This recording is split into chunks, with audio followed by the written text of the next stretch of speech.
সন্ধ্যা নেমে এসেছে, চারপাশ ঘুটঘুটে অন্ধকার।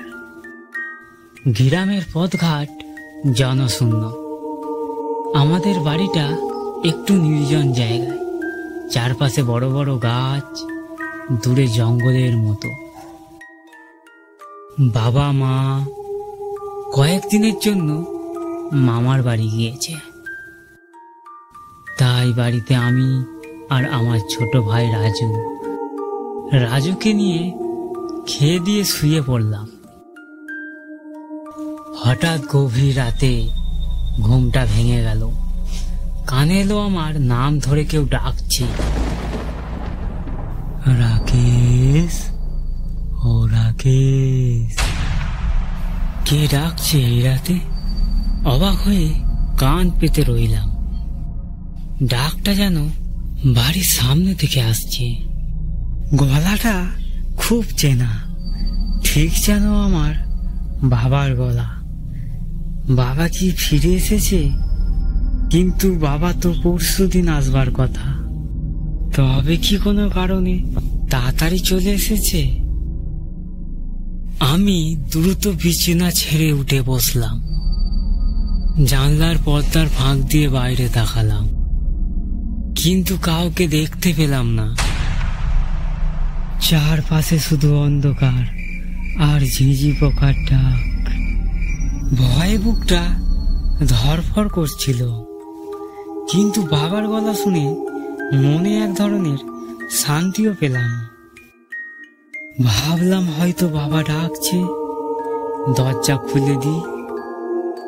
যেই না দরজার দিকে পা বাড়াতেই যাব, ঠিক তখনই আমার ঠাকুমার একটা কথা মনে পড়ে গেল। ঠাকুমা বলতো, যদি গভীর রাতে কেউ তোর নাম ধরে ডাকে আর যদি দেখিস চারপাশে কেউ নেই, তবে কখনোই সেই ডাকে সাড়া দিবি না, দরজা খুলে বাইরে যাবি না। ওটা হলো নিশির ডাক।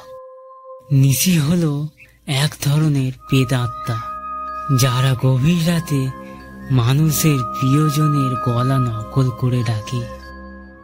একবার যদি তুই সাড়া দিস, তাহলে ওরা তোকে ওদের জগতে টেনে নিয়ে যাবে। ঠাকুমার কথা মনে পড়তে আমার সারা শরীর হিম হয়ে গেল। বাবার গলায় আবার সেই ডাক শুনতে পেলাম, রাকেশ, ও রাকেশ। দরজাটা খোল খোকা, আমি ফিরে এসেছি। আমি তখন প্রায় দরজার কাছে চলে গেছি, কিন্তু ঠাকুমার কথাগুলো কানে বাজছিল।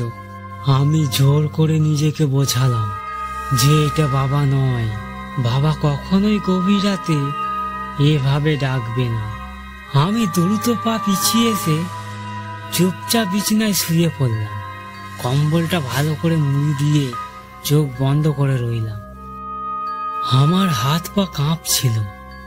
বারবার কানে আসছিল সেই পরিচিত ডাক। কিছুক্ষণ পর ডাকটা থেমে গেল। আমি ভয়ে চোখ বন্ধ করে শুয়ে রইলাম।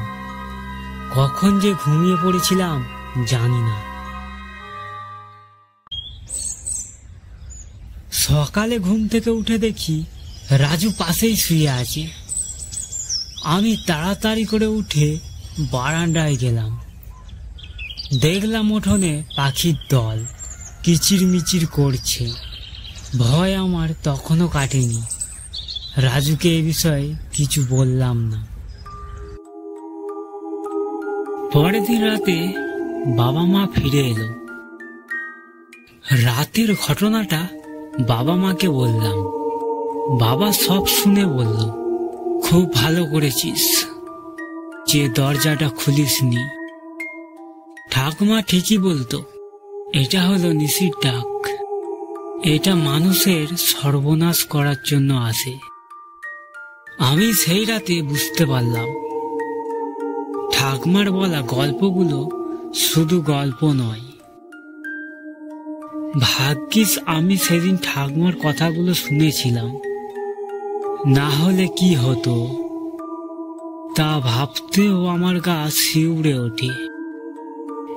সেই থেকে আমি আর রাতের বেলা কখনোই অচেনা ডাকে সাড়া দিই না, কারণ আমি জানি কিছু ডাক আমাদের এই জগতের নয়।